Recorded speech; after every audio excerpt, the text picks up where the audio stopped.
एक निवेदन आप सबसे करेंगे। दुख है ना थोड़ा सा अगर आपके जीवन में, शिव जी को आप जल चढ़ाना चालू कर दीजिए। शंकर भगवान को आप जल चढ़ाना प्रारंभ कर दो। अगर दुख है ना जीवन में, शिव जी को जल चढ़ाना प्रारंभ कर दो।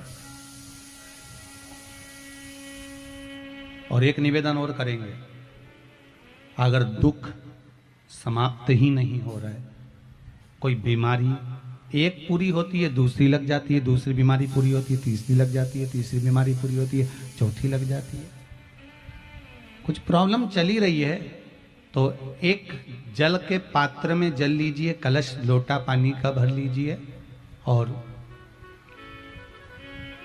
उस पात्र में चावल के 2 दाने डाल लीजिए, अक्षत के 2 दाने डालिए।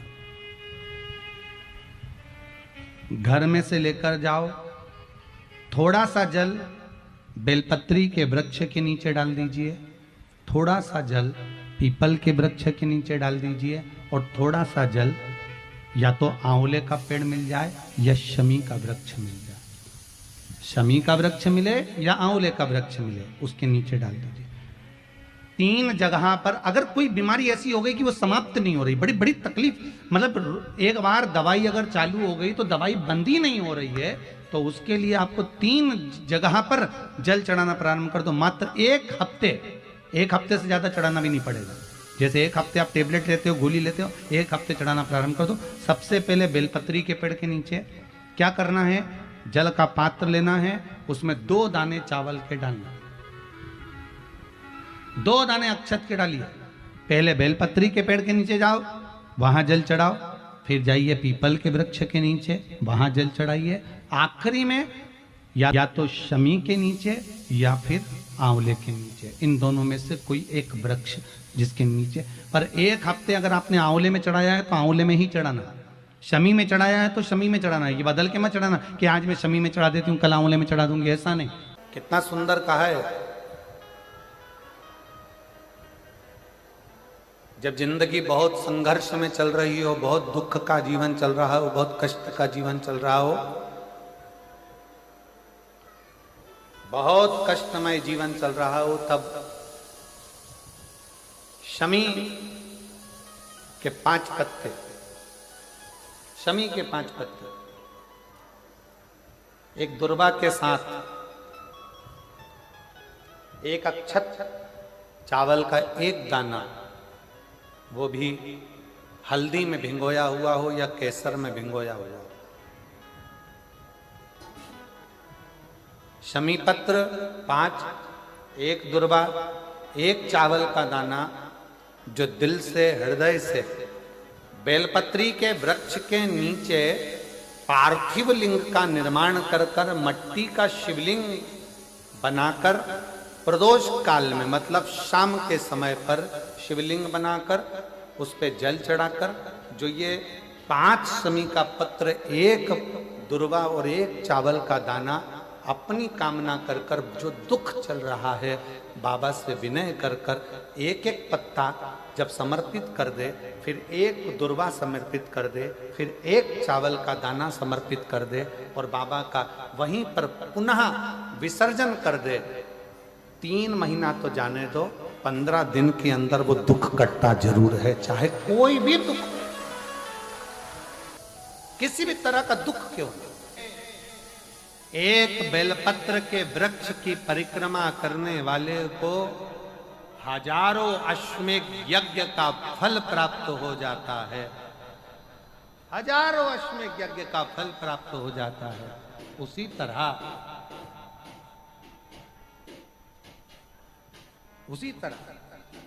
एक पार्थिव लिंग का निर्माण करने वाले को, मिट्टी का शिवलिंग का निर्माण कर कर पूजन करने वालों को 12 ज्योतिर्लिंग के शिवलिंग के दर्शन का पुण्य फल प्राप्त। बहुत ध्यान लगाकर सुनिएगा। 1 बेलपत्री और उस बेलपत्री में 1 चंदन की बिंदी और 1 अक्षत का दाना मात्र रखकर भी अगर शिवालय पर चढ़ा दी जाती है, एक बेलपत्री, एक चंदन का बिंदी, और चंदन फिर निवेदन करेंगे। आज के जमाने में तुम लोग सब घिसा घिसाया, पड़ा पड़ाया, डब्बी का सामान ले लेकर, वो नहीं, चंदन की एक मुठिया रखो, थोड़ा सा भी घिसो, जरा सा भी घिसो, उसकी एक बिंदी और एक चावल का दाना। जब हम भगवान देवाधिदेव महादेव को समर्पित करते हैं, अपनी कामना कर कर समर्पित करते हैं, तो निश्चितता है, महापुराण की कथा कहती है, शंकर भगवान उसका फल शीघ्र प्रदान कर देते हैं। भले आपने कुछ करा ना करा, उसका फल तुम्हें मिल जाए। में जाना, लोटा भरकर जल समर्पित करना, और कभी तुम्हारे जीवन में अगर तुमको लग रहा है कि मैं दुखों से पीछा छूट ही नहीं रहा, तब उस जगह पर बेलपत्री के मध्य भाग में पीला चंदन, ये जो पत्ती है और ये दो पत्ती हैं, ये बड़ी पत्ती और ये बीच की जो दो पत्ती हैं, इसके बीच में जो डंडी का भाग रहता है, जो बीच में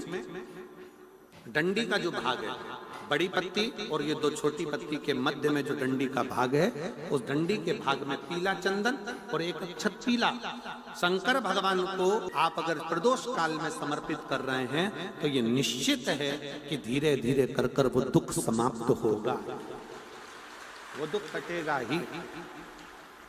प्रकट वर्णन किया गया शंकर भगवान की आराधना में, शिव की आराधना में, जब तुम्हें लगता है कि तुम्हारा व्यापार नहीं चल रहा, कोई तुम्हें धोखा दे रहा है, लक्ष्मी नहीं आ रही, बहुत चिंता में पड़े हुए हो, बहुत टेंशन में जिंदगी चल रही है, बहुत बीमारियां तुमको घेर ली है और चारों तरफ अंधेरा ही अंधेरा नजर आ रहा है, तुमने विचार करा अब मैं तो मर जाऊं तो अच्छा, मैं सुसाइड कर लूं तो अच्छा, मैं मर जाऊं तो अच्छा। तो मरने से पहले एक काम कर कर देखना, शंकर भगवान की आराधना कर कर देखना, शिव पर एक लोटा जल चढ़ा कर देखना, और ज्यादा चिंता, ज्यादा टेंशन हो तो बेलपत्री के जड़ को घिसकर उसका चंदन बनाकर शंकर को लेपन कर कर उसकी भी आराधना कर कर देखना कि बेल चंदन का फल क्या। बेलपत्र, एक बेल, ये कोई साधारण नहीं, एक बेलपत्र, एक बेल, ये कोई साधारण नहीं, एक बेल। इसकी नीचे की डंडी से लेकर ये दो पत्तियां जहां लगी हैं, और दो पत्ती से लेकर ये बीच की जो पत्ती है उसमें जो गैप है, उसमें जो जगह है, दिख रही है आपको? ये दो पत्ती से लेकर बीच की पत्ती के बीच में जो जगह खाली रहती है, 33 कोटि देवी देवताओं विराजमान रहते हैं इस बीच की जगह में। जब शिव जी को चढ़ाया जाता है, तब इस पत्ती के बीच की जगह शंकर के शिवलिंग पर रखा जाता है, तो शिव जी इतने प्रसन्न होते हैं कि मेरी स्तुति करने के लिए ये भक्त 33 कोटि देवताओं को लेकर आया है, मेरी स्तुति करने के लिए। लोग चावल लाए, लोग अंबारियां लाए, धन लाए, दौलत लाए, संपदा लाए, पर एक शंकर का भक्त ऐसा होता है जो एक बेलपत्री के रूप में 33 कोटि देवताओं को, 64 योगिनियों को, आदि शक्तियों को शंकर को समर्पित करता है।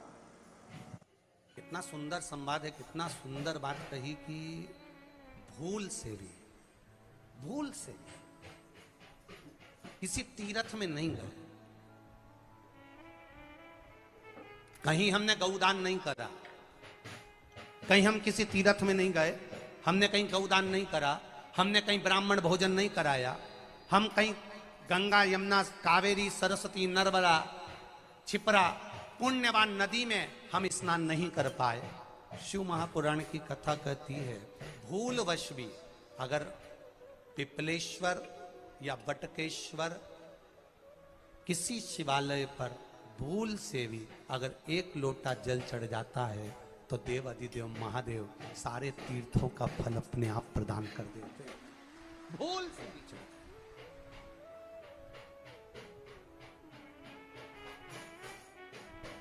एकांतेश्वर महादेव किसी तीर्थ में नहीं गए, कहीं हमने गौदान नहीं करा, कहीं हम किसी तीर्थ में नहीं गए, हमने कहीं गौदान नहीं करा, हमने कहीं ब्राह्मण भोजन नहीं कराया, हम कहीं गंगा यमुना कावेरी सरस्वती नर्मदा छिपरा पुण्यवान नदी में हम स्नान नहीं कर पाए। शिव महापुराण की कथा कहती है भूलवश भी अगर पिपलेश्वर या बटकेश्वर किसी शिवालय पर भूल से भी अगर एक लोटा जल चढ़ जाता है तो देव अधिदेव महादेव सारे तीर्थों का फल अपने आप प्रदान कर देते हैं। भूल से भी चढ़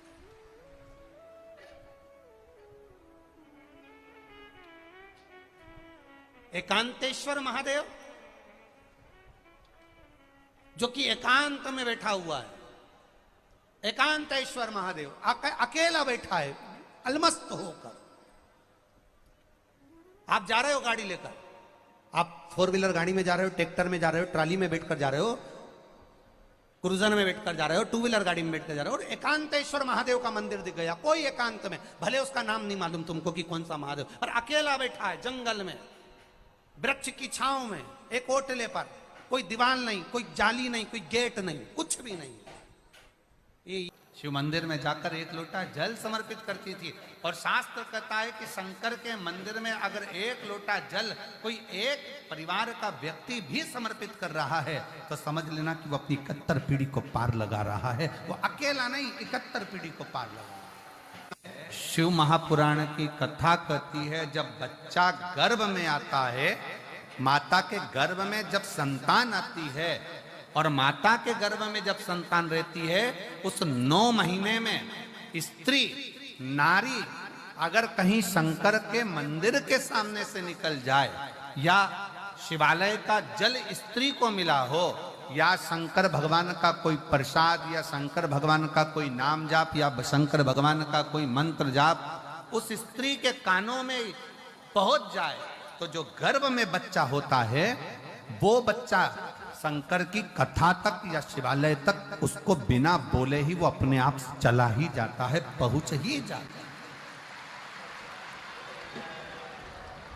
उस गर्भ में रहने वाले बच्चे को भगवान शंकर के मंदिर के सामने से भी कोई गर्भवती स्त्री निकल कर चली जाती है तो उसका भी फल उसको प्राप्त हो जाता है,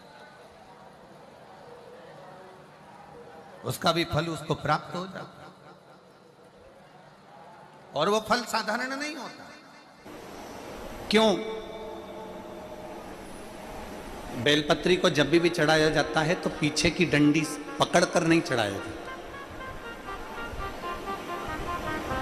बेलपत्री को चढ़ाने के लिए मध्य भाग को, जैसे यह बेलपत्र होता है तो इसका मध्य की जो डंडी होती है, मध्य भाग होता है बेलपत्री का, तब मध्य भाग को पकड़कर हम भगवान शंकर को बेलपत्र समर्पित करते हैं। कोई भी बेलपत्र ऐसे नहीं चढ़ाता कि डंडी पकड़ के चढ़ा दिया, फिर पीछे की डंडी पकड़ के चढ़ा दिया, फिर पीछे की डंडी पकड़ के चढ़ा दिया, फिर डंडी पकड़ा फिर चढ़ा दिया ना। मेरे देवादिदेव महादेव को जब भी बेलपत्र चढ़ाया जाता है तो मध्य भाग, पीछे की डंडी पकड़कर नहीं, मध्य भाग से भगवान शंकर को बेलपत्र समर्पित किया जाता। मध्य भाग से जब भी पकड़ेंगे तो मध्य भाग को पकड़कर बेलपत्र समर्पित करेंगे। क्यों?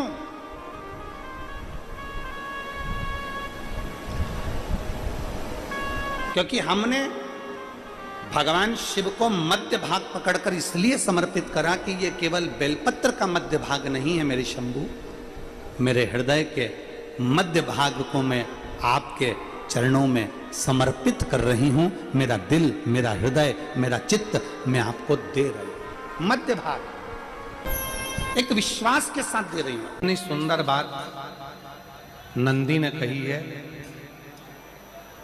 नंदी ने ये बात जो कही वो वास्तव में बड़ी सुंदर है कि मान लो यदि कोई कार्य तुम्हारा हो नहीं रहा और पूरी दुनिया में तुमने कर कर देख लिया, बहुत प्रयास कर कर देख लिया, तो भी वो कार्य अगर तुम्हारा नहीं होता तो फिर एक काम करो कि शिव की स्तुति करो, शंकर की स्तुति, शंकर का गुणगान, शंकर की भक्ति, शंकर का स्मरण।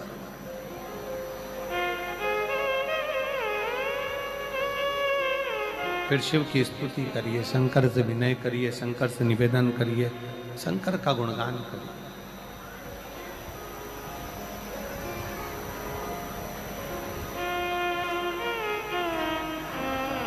पर भगवान की भक्ति होती कब? जितने आस्था चैनल पर कथा सुन रहे हैं, जितने फेसबुक यूट्यूब पर कथा सुन रहे हैं, जितने पंडाल में बैठकर शिव भक्त कथा को रसपान कर रहे हैं, उनसे निवेदन करूंगा कि शंकर की भक्ति होती कब है? शंकर का स्मरण कब होता है? शंकर की भक्ति कब होती है? शंकर की कथा सुनने में मन कब लग सकता है? जब अपने भीतर की अभिमत्ता, अपने भीतर का अहम, अपने भीतर का अहंकार, अपने भीतर की आसक्ति, अपने भीतर का काम, अपने भीतर की तृष्णा जब दूर हो जाए तो समझो कि आप शिव में मन लगा बैठे। कितने सारे लोग बैठे हैं यहाँ पर कथा में, सब पंडालों के अंदर लोग शिव भक्त बैठे हुए हैं। कई लोग ऐसे भी होंगे जिनका आकर बैठ तो गए पर दिल नहीं लगता। दो जल व्यक्ति के जीवन को बदलते। कितने जल? जम के बोलो जरा। दो जल। एक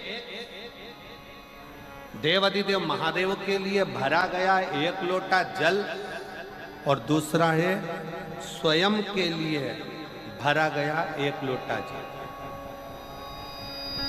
यहाँ पर अगर बुजुर्ग मेरी माताएं बैठी होंगी, मेरी जीजियां बैठी हैं, मेरे जीजा बैठे हैं, बुजुर्ग जितनी माताएं बैठी हैं वो पुराने समय का अगर लेख उठाकर देखेंगे तो पुराने समय के लोग भोजन करने बैठते थे ना, तो भोजन करने से पहले अपने पानी के लोटे को भरकर, अपना गिलास भरकर बैठते थे। किसी ने देखा है कि नहीं देखा? जम के बोलो जरा। देखा है आप लोगों ने? पुराने समय के लोग जब भोजन करने बैठते थे, पुराने समय के लोग जब भोजन करने बैठते थे तो अपना पानी का गिलास, अपना पानी का लोटा पहले भरकर आसन लग जाता था। बहू आसन लगा देती थी, बहू खाना बना देती थी, घर की पत्नी खाना बना देती थी, भोजन बना देती थी, घर के लोग भोजन दे देते थे। थाली कोई भी लगा कर ला कर दे, थाली कोई सजा कर ला कर दे, पर घर का जो व्यक्ति खाना खाने बैठता था, भोजन करने बैठता था, वो अपना पानी स्वयं भर कर बैठता।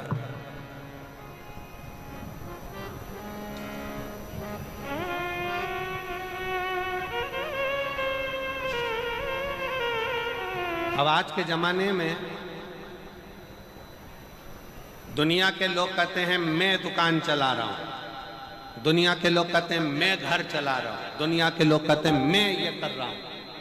तुम अपना खुद का पानी भरकर तो बैठ नहीं रहे और कह रहे हो कि घर चला रहा हूं। स्वयं का एक गिलास पानी व्यक्ति नहीं भर पा रहा। कितना सुंदर कहा है महाराज जी। बहुत सावधानी से सुनिएगा। दो जगह का जल व्यक्ति के जीवन को बदल देता है। एक शिव के लिए भरा गया जल और दूसरा स्वयं के लिए भरा गया जल। स्वयं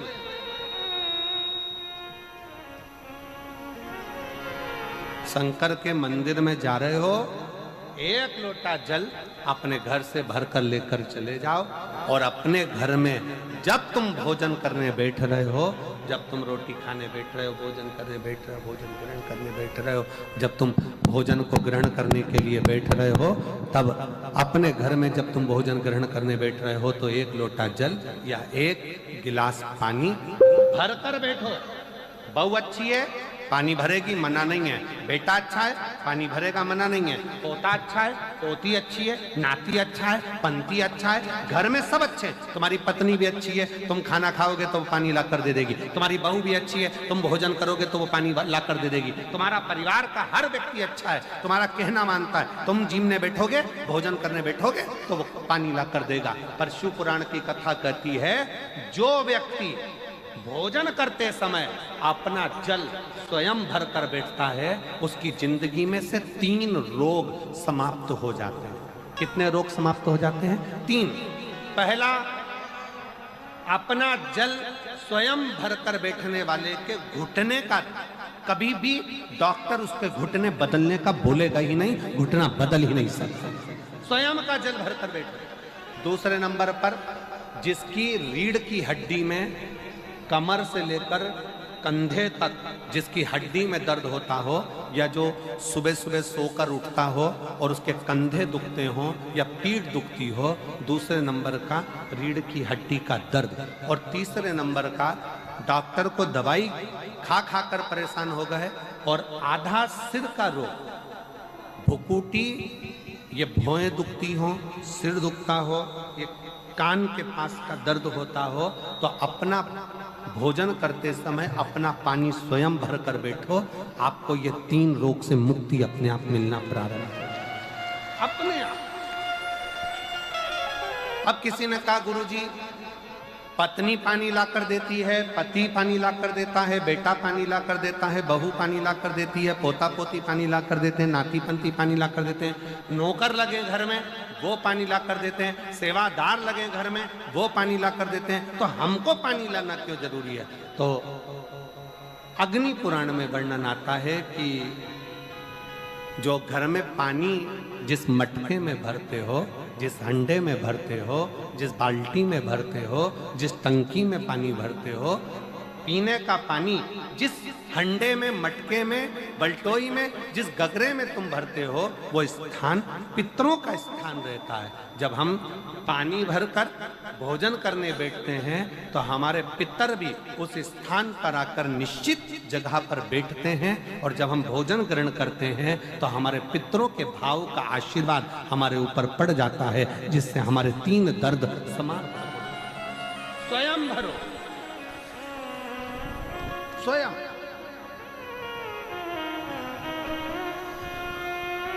अब आज का जमाना इतना विचित्र है कि नौकर चाकर, परिवार, घर इतना बड़ा हो गया।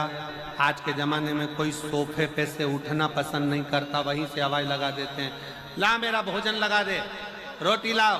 रोटी आई तो मालूम पड़ा पानी ला कर रखा बहू ने। वो बहू ला देगी, बहुत अच्छी है, बहू बेकार नहीं है, बहुत अच्छी है, बेटी बहुत अच्छी है, ला देगी पानी, भोजन भी लाएगी, पानी भी लाएगी, सब कुछ लाएगी। पर पहला फर्ज अपना है, जब तक शरीर चले, पांव चले, हाथ पैर चले, और तुम पलंग पर नहीं पड़े हो, तुम्हारा शरीर अगर चल रहा है तो पहले रसोई घर में जाओ, लोटा भर, लोटा नहीं भर सकते तो गिलास भरो, गिलास नहीं भर सकते तो थोड़ा सा कटोरी में पानी भरो, पर अपने पीने के लिए थोड़ा सा जल स्वयं के लिए लेकर आओ। वो जल इतना कारगर होगा कि तुम्हें रोग से निवारण करता चले जाएगा, रोग समाप्त करता चलेगा। कितना